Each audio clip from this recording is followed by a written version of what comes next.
Hello everyone, welcome to निर्माण study. दोस्तों, जैसा कि आप लोग को पता है, हम लोग अभी क्लास कर रहे हैं वर्ब बिल्कुल basic to conditional. Yes, basic से हम लोग लेके चल रहे हैं पूरा कंडीशनल, पूरा समाप्त करेंगे वर्ब को। चाहे दुनिया के किसी भी एग्जाम की तैयारी आप लोग करते हो, अगर आपके सिलेबस में वर्ब है तो ये क्लास आप लोग के लिए बहुत जरूरी है। आज हम लोग पार्ट 6 पे बात करेंगे। 5 पार्ट हो चुका है। अगर आप लोग पांचों पार्ट किए हैं तो बहुत अच्छी बात है, नहीं किए हैं तो नीचे डिस्क्रिप्शन में दिया हुआ है, उस पांचों पार्ट को जरूर देख लीजिए। क्लियर ना? क्योंकि हम लोग वर्ब को बहुत अच्छे से पढ़ रहे हैं। ये इंडिया में पहली बार ऐसा चैनल है अपना निर्माण, जहां पे कंप्लीटली सिलेबस फ्री में प्रोवाइड किया जा रहा है। तो आप लोग ये मौका नहीं गवाएं और जुड़ जाइए।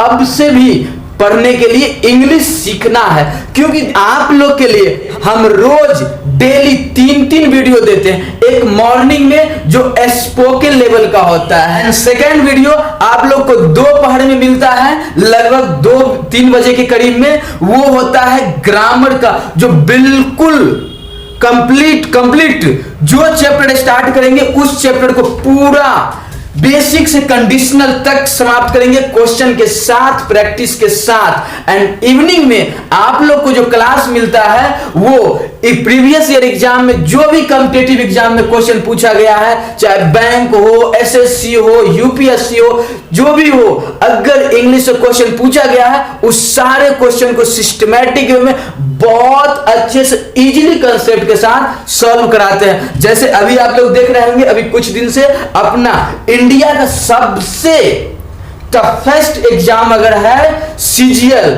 उसका क्वेश्चन हम लोग एकदम इजीली कर रहे हैं, बहुत आसानी से कर रहे हैं, है ना? तो आप लोग वो भी देख लीजिए, क्योंकि इंग्लिश के लिए अब आप लोग को कहीं जाना नहीं है, बस लग जाइए निर्माण के साथ। अब की बार रिजल्ट क्रैक करना है। ओके, चलिए, तो आज जो हम लोग क्लास करेंगे वो करेंगे हेल्पिंग वर्ब का क्लास। यस, हेल्पिंग वर्ब को बहुत अच्छे से जानेंगे। उसी का दूसरा नाम होता है ऑक्सिलरी वर्ब, और उसी के अंदर में आता है is, am, are, was, were, has, have, had, do, does, did.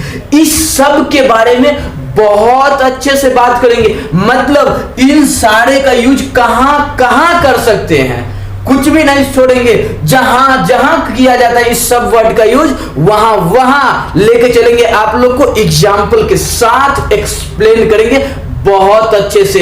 तो लग जाइए, क्या है, घर बैठे इंग्लिश पढ़ना सीखे। अब कहीं दौड़ भाग करने की जरूरत नहीं है। किसी भी टीचर का, इंडिया के किसी भी टीचर का आप लोग को पेड कोर्स लेने का जरूरत नहीं है। बस निर्माण से जुड़ जाइए, घर बैठे इंग्लिश सीखना है। तो हम लोग स्टार्ट करें हेल्पिंग वर्ब। चलिए देखिए, हम लोग जब स्टार्ट में बात किए थे तो ऑक्सिलरी वर्ब कितने तरह के बोले थे ऑक्सिलरी वर्ब 24 टाइप के हैं। कितने हैं? 24। और उस 24 को हम लोग बांट रहे थे 3 पार्ट में। कितने पार्ट में बांट रहे थे जी?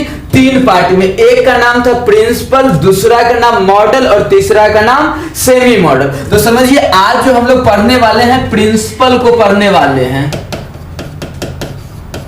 प्रिंसिपल वर्ब पढ़ने वाले हैं। और प्रिंसिपल वर्ब कंप्लीट हो जाएगा तो हम लोग पढ़ेंगे क्या? यस, मॉडल, फिर सेमी मॉडल। तो प्रिंसिपल वर्ब का संख्या कितना बताए थे जी? बोले थे प्रिंसिपल वर्ब 11 होते हैं। कितने होते हैं? 11 होते हैं, 11 होते हैं। ओके, एक बार ये बॉक्स में सारा 11 डाला हुआ है, बट एक कंसेप्ट याद रखिएगा प्रिंसिपल वर्ब के बारे में। देखिए, प्रिंसिपल वर्ब जो होता है ये सारा वो हेल्पिंग वर्ब के साथ मेन वर्ब का भी काम करता है। यस यस यस, समझ में आया बात? जी हाँ, ये आज हम लोग ऑक्सिलरी वर्ब यानी हेल्पिंग वर्ब पढ़ रहे हैं, और हेल्पिंग वर्ब में ही होता है प्रिंसिपल वर्ब। और प्रिंसिपल वर्ब का संख्या कितना होता है? 11 होता है। और उस 11 को हम लोग या तो हेल्पिंग वर्ब के रूप में यूज कर सकते हैं या मेन वर्ब के रूप में भी यूज कर सकते हैं। ओके, चलिए, तो हम इसको कितने भाग में बांटे? देखिए, V1, V2, V3, V4, V5। ये पता है ना, हम लोग जो मेन वर्ड पढ़े थे उस समय बताए थे V1 क्या होता है, V2 क्या होता है, V3 क्या होता है, V4 क्या होता है एंड V5 क्या होता है, बहुत अच्छे से पिछला वीडियो में एक्सप्लेन किया हुआ है, बहुत अच्छे से। तो जरूर देख लीजिएगा, तूफान मचा दीजिएगा पूरा क्लास अगर वर्ब का देख लिए तो, क्योंकि कई बार बता चुके हैं एक वर्ब पे अगर कमांड हो गया तो टेंस, वॉइस, नरेशन, लिखना, बोलना सब आपके लिए आसान हो जाएगा। चलिए तो स्टार्ट करते हैं हम लोग इसको, बॉक्स को। बॉक्स में है पहला वर्ब टू बी। बी मतलब होता है होना, कोई भी वर्ड को होने के सेंस बताए तो उसके लिए हम लोग वर्ब टू बी का यूज करते हैं। वर्ब टू बी के V1 में आता है एम और आर, V2 में आता है वाज वर, V3 में आता है बिन और V4 में आता है बीइंग, V5 में आता है इज। एक बात याद होगा आप लोग को, जो हम लोग बात किए थे V1 के बारे में, तो V1 क्या था, plural form of the verb है ना। V5 के बारे में क्या बोले थे, singular form of the verb, और V2 के बारे में क्या बोले थे, past form of the verb, singular and plural दोनों के लिए, नो सिंगुलर नो प्लूरल, मतलब सिंगुलर प्लूरल का चक्कर ही नहीं होता है V2 वाले में। ओके, इतना समझ में आ गया। V3 और V4 के बारे में बाद में बात करेंगे, V3 और V4 के बारे में बाद में बात करेंगे अभी। चलिए तो ये समझ में आ गया, मतलब M और R का यूज हम लोग प्लूरल सब्जेक्ट के लिए करेंगे, इज का यूज हम लोग सिंगुलर सब्जेक्ट के लिए करेंगे। आइए वर्ब टू डू। डू मतलब होता है करना, जब करने का सेंस हो, एक्शन का बात हो तो हम लोग वर्ब टू डू का यूज करेंगे। प्लूरल के लिए डू, प्लूरल और सिंगुलर कोई भी हो, पास्ट में बात हो रहा है तो डिड, और अगर प्रेजेंट में सिंगुलर हो रहा है तो डच। Okay, next verb to have. Have मतलब होता है पास या रखना, है ना, पास। ये सबका अभी एग्जांपल के थ्रू बहुत अच्छे से समझेंगे, घबराइए नहीं। प्रेजेंट में है ना, अगर पास कोई रखने का बात हो कोई भी चीज तो उसके लिए हैव का यूज करेंगे प्लूरल सब्जेक्ट के लिए, बट अगर प्रेजेंट में कुछ रखने का बात हो, पास का बात हो तो हैज का यूज करेंगे, किस लिए, सिंगुलर सब्जेक्ट के लिए। बट पास्ट में अगर आप लोग को सिंगुलर हो चाहे प्लूरल हो, रखने का सेंस हो, पास का सेंस हो, तो हम लोग हैड का यूज करेंगे, सिंगुलर के साथ भी प्लूरल के साथ भी। अभी बताएंगे सिंगुलर क्या होता है, प्लूरल क्या होता है, घबराना नहीं है, बस जितना हम लोग समझ रहे हैं उसको समझने पे फोकस कीजिए, इजीली पूरा कंसेप्ट क्लियर हो जाएगा क्लास समाप्त होते होते। Okay, next verb to need. Need मतलब होता है जरूरत, नीड मतलब क्या होता है, जरूरत। अब प्लूरल व्यक्ति, प्लूरल पर्सन का जरूरत है, प्लूरल सब्जेक्ट को जरूरत के लिए तो नीड का यूज करेंगे, अगर सिंगुलर हो तो नीड्स का यूज करेंगे, बट नीडेड पास्ट के लिए यूज करेंगे। अभी V3 और V4 के बारे में बात नहीं कर रहे हैं, घबराना नहीं है। आइए डेयर। डेयर मतलब होता है साहस, हिम्मत, है ना, डेयर। डेयर का यूज हम लोग V1 के लिए जब कब करेंगे, जब सब्जेक्ट प्लूरल हो, और V5 का यूज कब करेंगे, जब सब्जेक्ट सिंगुलर हो। ओके जी, नेक्स्ट है डेयर। पास्ट में सिंगुलर हो या प्लूरल हो, हिम्मत का बात हो, साहस का बात हो तो हम लोग डेयर का यूज करेंगे। Okay, will. विल मतलब होता है इच्छा होता है, विल मतलब इच्छा होता है, चाहत होता है, डिजायर होता है। किसी प्लूरल पर्सन का इच्छा हो, प्लूरल सब्जेक्ट का इच्छा हो तो हम लोग क्या यूज करेंगे, विल का यूज करेंगे, बट सिंगुलर का कुछ इच्छा हो तो क्या यूज करेंगे, विल्स का यूज करेंगे। और पास्ट में बात हो सिंगुलर या प्लूरल किसी के लिए भी तो हम लोग क्या करेंगे, विल का यूज करेंगे। ओके, इतना कंसेप्ट क्लियर हो गया, ये बात समझ में आ गया कंप्लीटली। आइए अब हम लोग बात करते हैं V3 और V4, बट उससे पहले एक बात याद रखिए, क्या है, जो V1, V2, V5 ये जो है दुनिया के किसी सेंटेंस के सब्जेक्ट के साथ आ सकता है। मेन वर्ड का भी काम, ये तीनों जो है दुनिया में किसी भी सेंटेंस में मेन वर्ड का भी काम कर सकता है, हेल्पिंग वर्ब का भी काम कर सकते हैं। Yes yes yes, V1 V2 और V5। ये मेन वर्ब भी बन सकता है और हेल्पिंग वर्ब भी बन सकता है, बट V3 और V4 always always always main verb का ही वर्क करेगा, मेन वर्ब का ही काम करेगा, कभी हेल्पिंग वर्ब नहीं बनेगा। मतलब ये V3 और V4 दुनिया के किसी सेंटेंस में आएगा तो इसके साथ हेल्पिंग वर्ब चाहिए। विदाउट हेल्पिंग वर्ब हम लोग V3 और V4 का यूज कर नहीं सकते, बट V1 V2 और V5 का यूज हम लोग हेल्पिंग वर्ब के साथ भी कर सकते हैं, मेन वर्ब के साथ भी कर सकते हैं। ओके जी, आइए अब हम लोग कुछ एग्जाम्पल के थ्रू देखते हैं। देखिए आप लोग के सामने आ गया use of is am are, use of is am are. आइए हम लोग इज एम आर का यूज करते हैं, वाज वर का यूज करते हैं। Is am are was were, देखिए इसका मतलब अभी क्या समझे थे हम लोग, होना, वर्ब टू बी मतलब होना के सेंस में। इसका यूज हम लोग तीन तरह से करते हैं। कितने तरह से करते हैं? तीन तरह से करते हैं। एक स्टेट या एग्जिस्टेंस को दिखाने के लिए, क्लियर ना, एक क्या है ना, अवस्था को दिखाने के लिए, हम लोग स्थिति को दिखाने के लिए is am are was were का यूज करते हैं। जैसे देखिए ना, यू आर अ डॉक्टर, तुम डॉक्टर हो, तुम एक डॉक्टर हो। ये किसी का अवस्था है, किसी को डॉक्टर होने को बता रहा है, प्रेजेंट में बात कर रहा है, यस, तो आर का यूज किया। देखिए एक बात और, इज है, एम है और आर है, ये तीनों जो है आप लोग को प्रेजेंट में बात करेगा।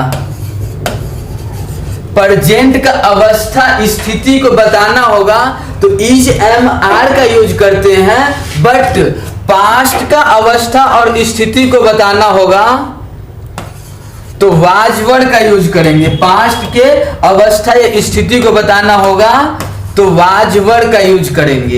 एक बात और थोड़ा सा समझा देते हैं बैक में आके। देखिए जो भी अपना वर्ब फॉर्म था, V5 था, उस सब में एक चीज गौर कीजिएगा तो पता चलेगा, सब में एस लगा हुआ है, सब में एस लगा हुआ है, सब में एस लगा हुआ है, सब में एस लगा हुआ है। और एक बात और है पता आप लोग को, जो V5 जो होता है वो सिंगुलर होता है। क्या होता है? V5 जो होता है सिंगुलर होता है। इससे एक कंसेप्ट क्लियर हो गया, जो दुनिया के जिस भी वर्ब में अगर एस लगा हुआ है तो वो सब सिंगुलर होगा। मतलब उन सारे वर्ब फॉर्म का यूज सिंगुलर सब्जेक्ट के लिए करेंगे। बट देखिए V1 में कहीं भी एस नहीं लगा हुआ है, मतलब ये एक बात और क्लियर हो गया, जो बिना एस वाला जितना भी वर्ब होगा वो सब प्लूरल होगा, एस वाला जितना भी वर्ब होगा वो सिंगुलर होगा। ओके, आइए तो हम लोग क्या समझ रहे थे, जो इज एम आर का यूज प्रेजेंट में करते हैं, वाज वर्ड का यूज पास्ट में करते हैं। ओके, इज का यूज कहां करते हैं तो याद रखिएगा, इज का यूज करते हैं सिंगुलर के लिए, क्योंकि इज एस लगा हुआ वाला है ना, तो सिंगुलर सब्जेक्ट के लिए करेंगे। एम का यूज केवल आई के लिए करते हैं, क्लियर ना, एम का यूज केवल आई के लिए करते हैं। और आर का यूज प्लूरल सब्जेक्ट के लिए करेंगे। प्लूरल सब्जेक्ट किसे कहते हैं और सिंगुलर सब्जेक्ट किसे कहते हैं, ये आप लोग को पता होना चाहिए। नहीं पता है तो अभी बता रहे हैं। देखिए अगर ही का बात हो, किसका बात हो जी, ही का बात होगा तो वो सिंगुलर सब्जेक्ट होगा। सी का बात होगा तो सिंगुलर सब्जेक्ट होगा, है ना। रवि का बात होगा, मतलब कोई एक नाम का बात होगा तो सिंगुलर सब्जेक्ट होगा। बट अगर दे हो गया तो ये प्लूरल सब्जेक्ट हो गया। रवि के साथ रोहन जुड़ गया मतलब मोर देन वन नेम हो गया तो वो भी प्लूरल हो गया। तो जैसे ये प्लूरल सब्जेक्ट के साथ हम लोग बिना एस वाला वर्ब लगाते हैं, जबकि सिंगुलर सब्जेक्ट के साथ हम लोग एस वाला वर्ब लगाते हैं। ओके, आइए, तो इतना क्लियर हो गया कंसेप्ट। चलिए तो हम लोग क्या है, यू आप लोग का क्या है, प्लूरल होता है। तो प्लूरल के लिए हम लोग भी ये आर का यूज किए, प्रेजेंट में वो डॉक्टर है। दूसरा देखिए, यू वर अ डॉक्टर, तुम डॉक्टर थे, पास्ट का बात हो रहा है, इसीलिए तो वर का यूज किए, है ना जी। आइए नेक्स्ट क्या है, आई एम ब्रेव, मैं प्रेजेंट में बहादुर हूं, तो क्या लगाए, एम लगाए, ब्रेव। ओके, ये सब स्थिति को दिखा रहा है, होने को दिखा रहा है। नेक्स्ट आइए, सी वाज सैड, वो उदास है ना। तो सिंगुलर सब्जेक्ट आया, इसीलिए सिंगुलर वर्ब का यूज किए। Next, we are your friend, हम तुम्हारे दोस्त हैं, है ना। तो हम वी हो गया, वी क्या होता है, प्लूरल होता है। प्लूरल के लिए हम लोग आर का यूज करते हैं। वैसे पर्सन का वीडियो बना हुआ है, देखे हैं तो बहुत अच्छी बात, नहीं तो डिस्क्रिप्शन में दिया हुआ है, वहां से देख लीजिए। Okay, next, we were your friend, हम तुम्हारे दोस्त थे, पास्ट का बात हो रहा है। पास्ट का बात होगा तो हम लोग वाज वर्ड का यूज करते हैं, प्रेजेंट का बात होता है तो हम लोग इज एम आर का यूज करते हैं। Okay, concept clear. अब हम लोग बात करें is am are was word के बारे में। नेक्स्ट कंसेप्ट देखिए, नेक्स्ट आप लोग के लिए आ गया present continuous tense. Yes, present continuous tense में हम लोग क्या करते हैं, इज एम आर का यूज करते हैं प्रेजेंट कंटिन्यूअस टेंस में। ओके, जैसे देखिए ना, he is reading his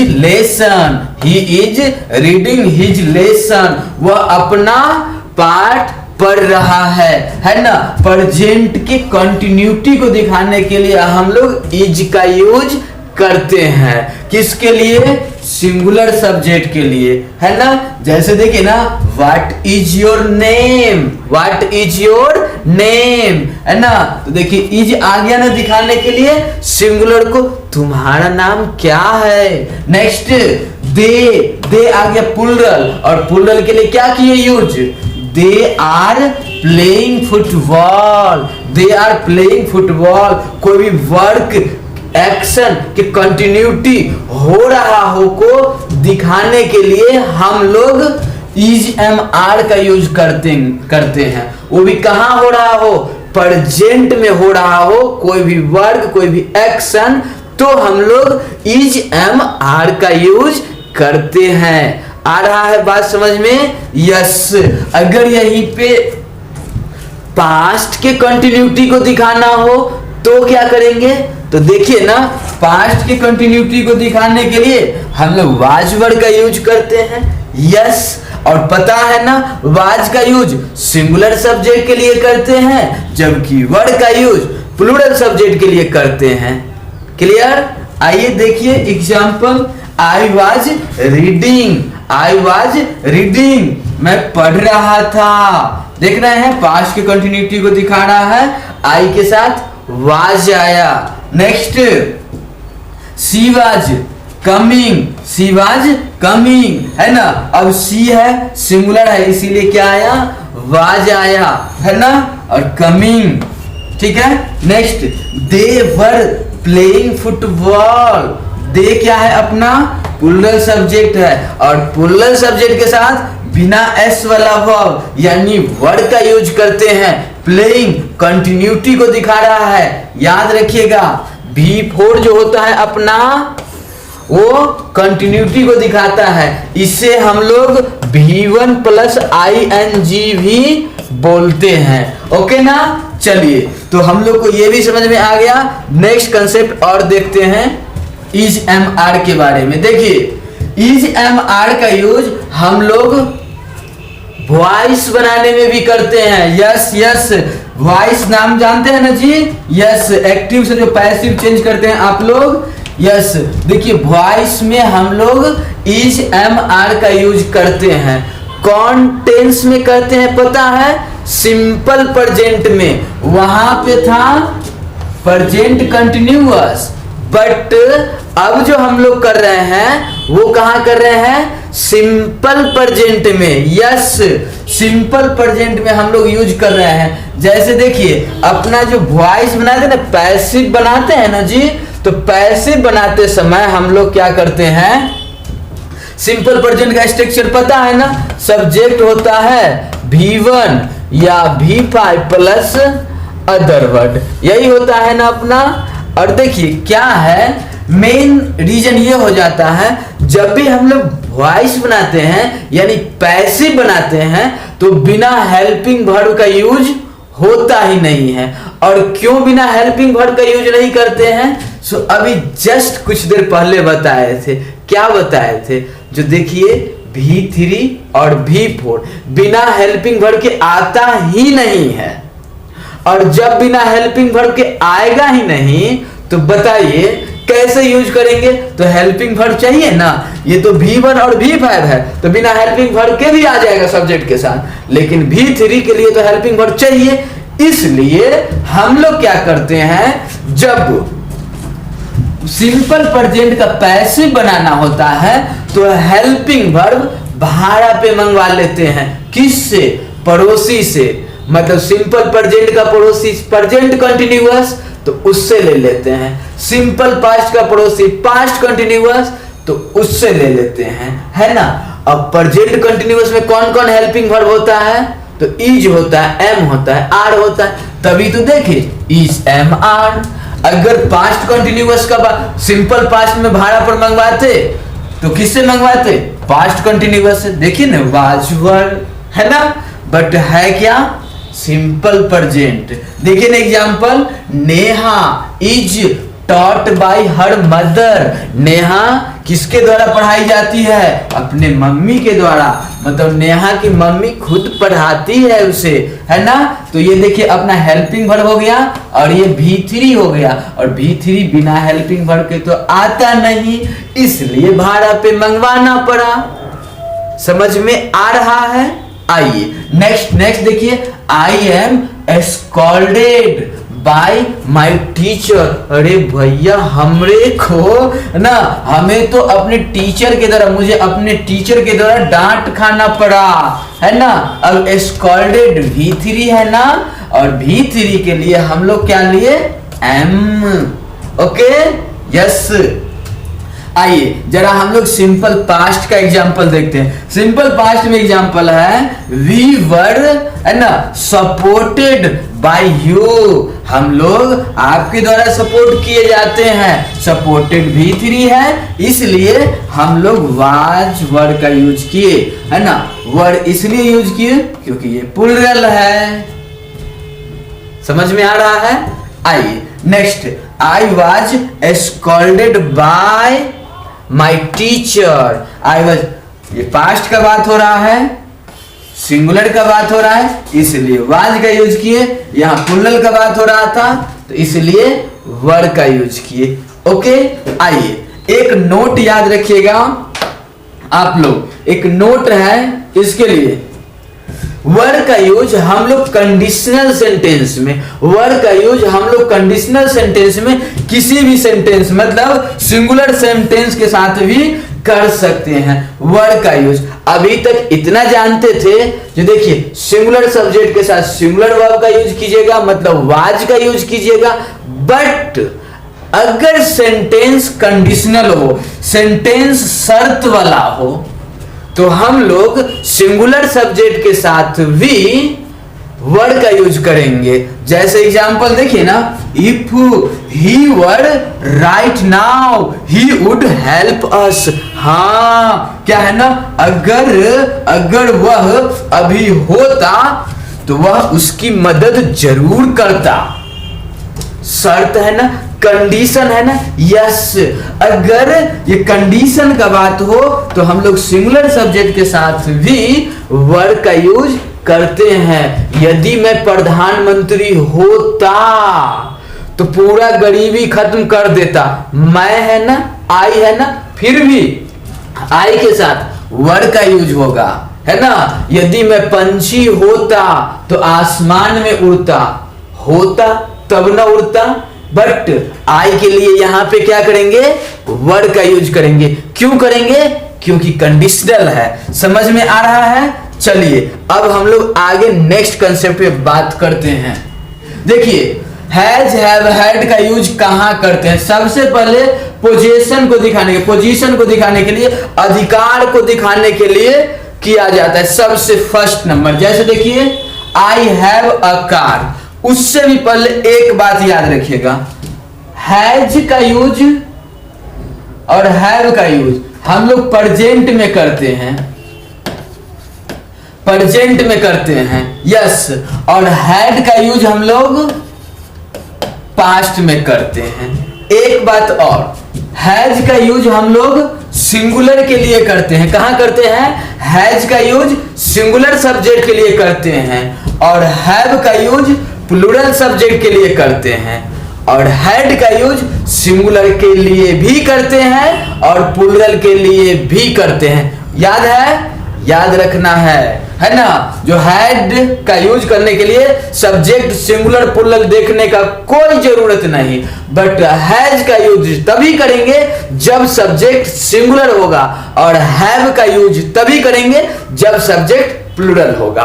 okay, example देखिए, यू हैव अ कार, तुम्हारे पास एक कार है। दूसरा है she had a book, had उसके पास एक किताब था। Next, he has two sister, उसके पास दो सिस्टर है, दो बहन है। देखिए ही आया तो हैज लिया, यू आया तो हैव लिया, बट सी आया तो हैड ही लेगा। यहां पे यू हैड अ कार बोल सकते थे, यहां पे हम लोग ही हैड टू सिस्टर बोल सकते थे। मतलब हैड लगाने के लिए सोचना समझना बंद।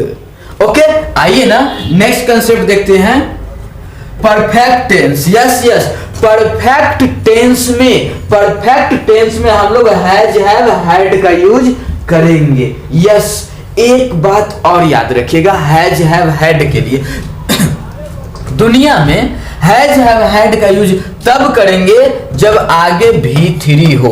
क्लियर ना, और आगे भी3 हो तो उससे पहले हैज हैव हैड होना ही चाहिए, क्योंकि हैज हैव हैड क्या करता है, परफेक्ट सेंस को दिखाता है, काम को कंप्लीट होता हुआ को, फिनिश्ड होता हुआ को बताता है। ओके, जैसे देखिए ना, I have done my work, देखिए डन आया ना हैव के बाद। या दूसरा है आई हैड मेट हिम, समझ रहे हैं बात। यस, हैव हैड, और एक है she has done her work. देखिए यहां पे सी आया तो हैज का यूज किए, आई आया तो हैव का यूज किए, बट हैड का यूज करने के लिए सोचना समझना है ही नहीं। हम लोग ऐसे भी बोल सकते थे, I had done my work. Yes, she had done her work. Past के बात को बता रहा है हैड, प्रेजेंट के बात को बता रहा है हैज और हैव। ओके, नेक्स्ट कंसेप्ट जरा और देखते हैं। आप लोग स्क्रीनशॉट ले लिया कीजिए, ऐसे ना जो गलती से खाली कहानी सुने की थोड़ी बा, है ना। आइए नेक्स्ट देखिए, आप लोग के सामने आ गया perfect continuous tense. Yes, has have का यूज हम लोग परफेक्ट कंटिन्यूअस टेंस को दिखाने के लिए भी करते हैं। ओके, जैसे देखिए ना, she has been reading for 2 hours। देखिए आप लोग को बिन आ गया नजर। अभी बॉक्स जो हम लोग देखे थे, बॉक्स देखिए, बॉक्स आप लोग का था बॉक्स बिन था ना जी V3 में, यस ये V3 है। और हम अभी आप लोग को क्या बताए थे, जो देखिए कभी भी हैज हैव हैड के बाद V3 चाहिए ही चाहिए, तभी तो बिन आया। आगे कंटिन्यूअस हो गया वो अलग बात है, बट आया क्या, बिन। ओके देखिए तो क्या लिखे, he has been reading for 2 hours, है ना। चलिए नेक्स्ट क्या है, he had been reading for 2 hours, मतलब पास्ट का बात होगा तो हैड, प्रेजेंट का बात होगा तो हैज। यहां पे यू भी हो सकता, अगर यू होता यहाँ पे तो करते you have been reading for 2 hours।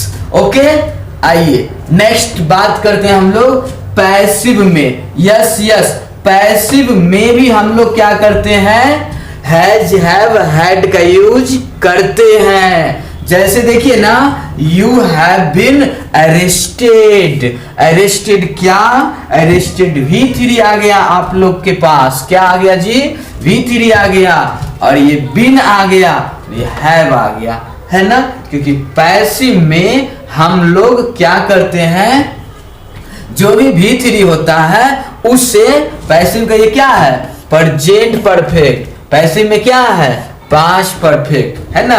Passive में अगर प्रेजेंट परफेक्ट का बात हो, पास्ट परफेक्ट का बात हो, तो हम लोग क्या करते हैं, इस प्रेजेंट परफेक्ट मतलब V3 को क्या कर देते हैं, बिन में चेंज कर देते हैं, और जो भी वर्ब फॉर्म होता है उसे V3 में चेंज करते हैं। यस इसीलिए तो क्या बना है, यू हैव बिन, बिन भी V3 है, और फिर arrested, yes you had been, ये पास्ट परफेक्ट का बात हो गया, तो you had been arrested. Okay जी, आइए उम्मीद है इतना बात समझ में आ गया। एक कंसेप्ट और याद रखिएगा, लास्ट कंसेप्ट है कंडीशनल के रूप में। कंडीशनल के सेंस में हम लोग क्या करते हैं, कंडीशनल में भी जब शर्त वाली बात होती है वहां पे हैड का यूज करते हैं, चाहे सिंगुलर हो या प्लुरल हो, कोई फर्क नहीं पड़ता। जैसे एग्जांपल देखिए ना, if she had work hard, यदि वह कड़ी मेहनत की होती, है ना, शी वुड हैव गॉट पास, है ना, तो पास कर चुकी होती, है ना। चलिए तो हम लोग क्या किए, जो हैड का यूज कंडीशनल शर्त वाले सेंटेंस को बताने के लिए भी करते हैं। आइए नेक्स्ट कंसेप्ट हम लोग देखते हैं जरा, ये बात समझ में आ रहा है, स्क्रीनशॉट ले लिया कीजिएगा। आइए नेक्स्ट देखते हैं हम लोग, do does did. Yes do does did का यूज कहां करते हैं वो देखिए जना। देखिए पहले हम लोग क्या है ना, डू डज डिड का यूज करते किसी भी सब्जेक्ट के बाद, do does did plus noun, और ये तो कंसेप्ट क्लियर है ना। डू डज का यूज हम लोग प्रेजेंट में करते हैं, और डिड का यूज हम लोग पास्ट में करते हैं। यस डिड लगाने के लिए हम लोग को सब्जेक्ट सिंगुलर या प्लुरल ढूंढने की आवश्यकता नहीं है। ओके तो डिड का यूज हम लोग सिंगुलर और प्लुरल बिना देखे करेंगे, बट डज का यूज हम लोग सिंगुलर के साथ और डू का यूज हम लोग प्लुरल के साथ प्रेजेंट में। ओके एग्जांपल देखिए, एक होगा आप लोग का जो सब्जेक्ट होगा, डू डज डिड होगा, प्लस नाउन होगा। जैसे देखिए ना, I do this work, I do this work, मैं ये काम कर सकता हूं, है ना। नेक्स्ट क्या है, यू नेक्स्ट क्या है, she does this work, she does this work, she does this work. अब सी के लिए क्या लगा है, डज दिस वर्क, यह काम कर सकती है। He did this work, he did this work. अब ही के लिए हम लोग डिड लगा दिए, सी के लिए भी डिड लगा सकते थे, यू के लिए भी डिड लगा सकते थे, दे के लिए भी डिड लगा, मतलब they did this work, you did this work, but you do this work होगा, यू डज दिस वर्क नहीं होगा, क्योंकि डज लगाते हैं सिंगुलर के लिए, ही के लिए, सी के लिए, वन नेम के लिए। आइए नेक्स्ट कंसेप्ट आप लोग का है डू डज का। Subject plus do does did, subject plus do does did plus nothing plus but plus V1 plus other word. Yes do does का यूज नथिंग बट के लिए भी करते हैं। नथिंग बट मतलब इसके सिवा कुछ नहीं, है ना, कुछ नहीं के सेंस में। जैसे देखिए ना, he does nothing but play, वो कुछ नहीं करता, वह कुछ नहीं करता सिवाय खेलने के, मतलब वह कुछ नहीं करता खेलने के सिवा, है ना। You do nothing but read, तुम पढ़ने के सिवा कुछ नहीं करते, है ना। नथिंग बट एल्स, है ना, नथिंग बट का यूज कहाँ करते हैं, कुछ नहीं के सेंस में, है ना। She did nothing but cry, वह रोने के सिवा कुछ नहीं करती थी। पास्ट का बात हो गया ना, तो रोने की से वो तो रोती ही तो थी, क्या बोलेंगे, रोती ही तो थी, मतलब दूसरा कुछ करती ही नहीं थी। वह खेलता ही तो है, दूसरा कुछ करता ही नहीं है। You do nothing but read, तुम पढ़ते ही तो हो, दूसरा कुछ कहाँ करते हो। आइए नेक्स्ट कंसेप्ट देखते हैं, टेंस। टेंस में हम लोग सिंपल प्रेजेंट या सिंपल पास्ट के लिए यूज करते हैं डू डज का, है ना। डू डज का प्रयोग सिंपल प्रेजेंट में और डिड का यूज सिंपल पास्ट में। यस, सिंपल पास्ट में डिड का यूज करते हैं, चाहे सिंगुलर सब्जेक्ट हो या प्लूरल सब्जेक्ट हो। बट डू का यूज प्रेजेंट में प्लूरल सब्जेक्ट के लिए एंड डज का यूज प्रेजेंट में सिंगुलर सब्जेक्ट के लिए। ओके, एग्जाम्पल देखें, बट याद रखिएगा सिंपल प्रेजेंट जब बोले तो सिंपल प्रेजेंट का तो structure subject plus V1 V5 plus other word होता है। फिर यहाँ कहाँ से डू डज लगाए, तो लगाते हैं, कहाँ लगाते हैं बताए, हम लोग लगाते हैं निगेटिव में। यस, इंट्रोगेटिव में, इंट्रोगेटिव निगेटिव में, WH में, WH निगेटिव में। यस, क्योंकि क्या है, जैसे देखिए ना, she does not cry, she does not cry, यहां पे नॉट आ गया, क्या आ गया, नॉट आ गया, मतलब ये सेंटेंस अपना बन गया निगेटिव। क्या बन गया सेंटेंस, निगेटिव। और एक बात और याद रखिएगा, जो निगेटिव सेंटेंस जो होता है कभी भी मेन वर्ब में नॉट नहीं लगता। यस, तो निगेटिव सेंटेंस बनाने के लिए हम लोग को क्या करना पड़ता है, हेल्पिंग वर्ब लाना ही पड़ता है। मतलब मेन वर्ब के साथ नॉट कभी लगा नहीं सकते। अब नॉट लगाना है तो हेल्पिंग वर्ब लाना पड़ता है, मजबूरी है। क्लियर ना। तो एक बात और समझ में आ गया, जो देखिए हम लोग क्या करते हैं, निगेटिव सेंटेंस में हेल्पिंग वर्ब चाहिए, इंट्रोगेटिव सेंटेंस में हेल्पिंग वर्ब चाहिए, WH में हेल्पिंग वर्ब चाहिए। बट पॉजिटिव जो है, पॉजिटिव सेंटेंस बिना हेल्पिंग वर्ब के भी हो जाएगा। क्लियर ना। मतलब अच्छी काम मेन मालिक भी कर सकते हैं, है ना। तो क्या, सी डज नॉट क्राई, ये देखिए he does not read, यहां पे क्या, he did not play। आया बात समझ में। यस, तो इतना बात समझ में आ गया। जो डू डज का यूज हम लोग क्या है ना, प्रेजेंट में करेंगे निगेटिव सेंटेंस के साथ, इंट्रोगेटिव के साथ, WH के साथ। डिड का यूज भी करेंगे सिंपल पास्ट में निगेटिव के साथ, इंट्रोगेटिव के साथ, WH के साथ। जैसे, है ना, वह नहीं, वो क्या है, सी डज नॉट क्राई, वह नहीं रोती है।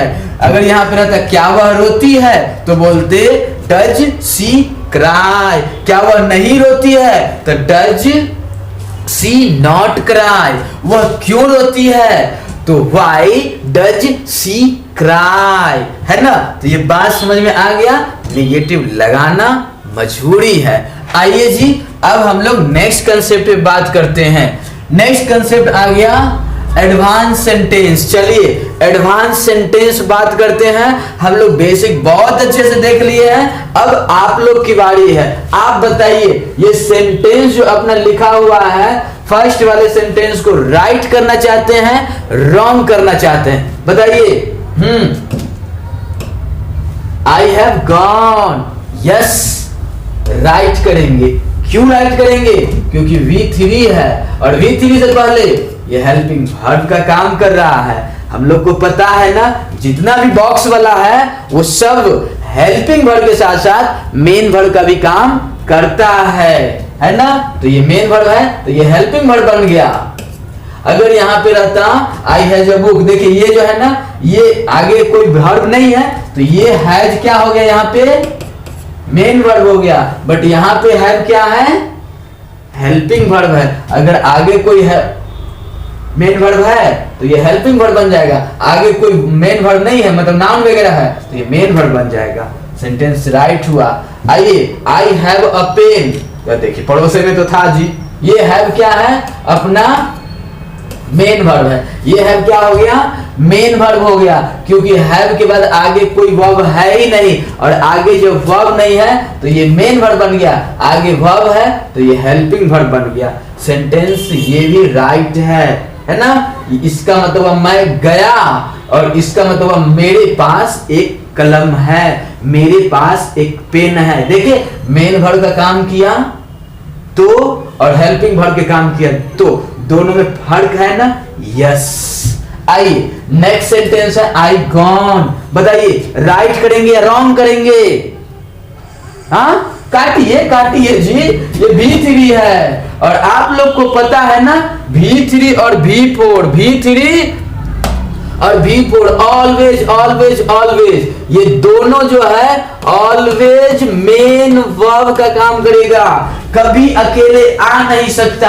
आज के बाद दुनिया के किसी सेंटेंस में ये दिख जाए V3 और V4, अकेले काट दीजिएगा। ये कभी भी दिखना चाहिए तो नौकरवा के साथ दिखना चाहिए, हेल्पिंग वर्ब के साथ दिखना चाहिए। हेल्पिंग वर्ब के साथ है तो सही है, नहीं तो गलत है। ओके चलिए, तो हम लोग क्या करेंगे, उसको काट देंगे, कौन काट देंगे ये बताइए। आई गोइंग, क्या करना चाहते हैं गोइंग को? आई गोइंग काटना चाहते हैं कि रखना चाहते हैं जी? काटिए। यस, क्योंकि V4 है और V4 बिना हेल्पिंग वर्ब के आ नहीं सकता। Next sentence, he has a book, उसके पास एक बुक है। ही है तो हैज आया, आई था तो हैव आया था। क्लियर ना? बताइए he has a book, right wrong? Right. वैसे हैज क्या कर रहा है यहाँ पे? मेन वर्ब का काम कर रहा है। Next sentence, he does not have a book, right करे रॉन्ग करें? बताइए।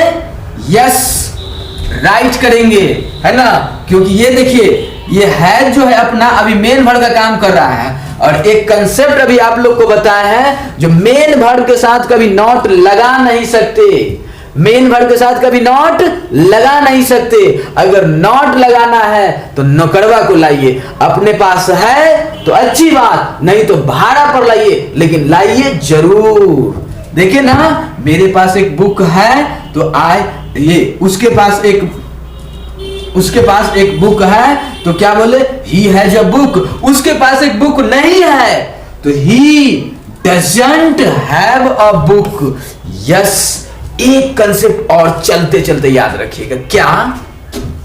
जो V2 और V5 दो वर्ब फॉर्म ऐसा है इस दुनिया, V5 है ये, दो वर्ब फॉर्म ऐसा है जिसका यूज दुनिया के किसी सेंटेंस में अगर करेंगे तो वो सेंटेंस का सेंस पॉजिटिव होना चाहिए। सेंटेंस का सेंस पॉजिटिव होना चाहिए, मतलब वो सेंटेंस पॉजिटिव में होना चाहिए। जैसे ही उस सेंटेंस को निगेटिव, इंट्रोगेटिव, WH निगेटिव कुछ में भी चेंज करेंगे तो वो अपना बदल जाएगा V1 में। तो देखिए ये पॉजिटिव में था तो V5 था, जैसे ही निगेटिव हुआ V1 हो गया। बॉक्स याद है, बॉक्स में बताए थे have V1, has V5। Clear ना? तो V5 और V2 का यूज कहां करते हैं हम लोग? ऑलवेज ऑलवेज पॉजिटिव सेंटेंस में। नेक्स्ट सेंटेंस देखिए, you are a student, you are a student, write करेंगे। क्या करेंगे? राइट करेंगे। दूसरा है you are not a student, इसे भी राइट करेंगे। चलते चलते एक बात बता देते हैं, आज का क्लास अगर दिल से देख लिए होंगे, अगर नहीं समझ में तो फिर से देख लीजिए, गारंटी है इंग्लिश में तूफान मचा दीजिएगा केवल आज के क्लास से, केवल आज के क्लास से। बहुत ज्यादा ये बेनिफिशियल एक कॉन्सेप्ट आज मैं आप लोग को दिया हूं, है ना? देखिए चलते चलते एक बात याद रखिएगा, verb to be, verb to be, verb to be, चलिए बॉक्स में ही देख लेते हैं। वर्ब टू बी जो है एक कमजोर प्रकार का वर्ब फॉर्म है। वर्ब टू बी क्या है? एक कमजोर प्रकार का वर्ब फॉर्म है। इसका यूज हम लोग क्या है, पॉजिटिव में भी करेंगे, निगेटिव में भी करेंगे। मतलब ये अगर मेन वर्ब का काम करेगा, उस समय इसके साथ नॉट भी लगा दें तो कोई फर्क नहीं पड़ता। बट ये सब के साथ अगर नॉट लगाएंगे ना, अगर मेन वर्ब के रूप में, तो गड़बड़ हो जाएगा, तूफान मचा देगा। बट वर्ब टू बी बेचारा कमजोर प्रकार का वर्ब फॉर्म है, तो ये मेन वर्ब का भी काम करता है, तो भी इसके साथ हम लोग नॉट लगा देते हैं। बाकी दूसरे के साथ ऐसा नहीं करते। तभी तो देखिए, यू आर अ स्टूडेंट भी सही हुआ, you are not a student भी सही हुआ। क्लियर? उम्मीद है आज का वीडियो बहुत अच्छा लगा होगा। तो अपना जितना दोस्त है उन सारे दोस्त को भी शेयर कर दीजिए, मिल के पढ़िए, क्योंकि अब की बार पूरे इंग्लिश को समाप्त करेंगे फ्री में। Thanks for watching this video.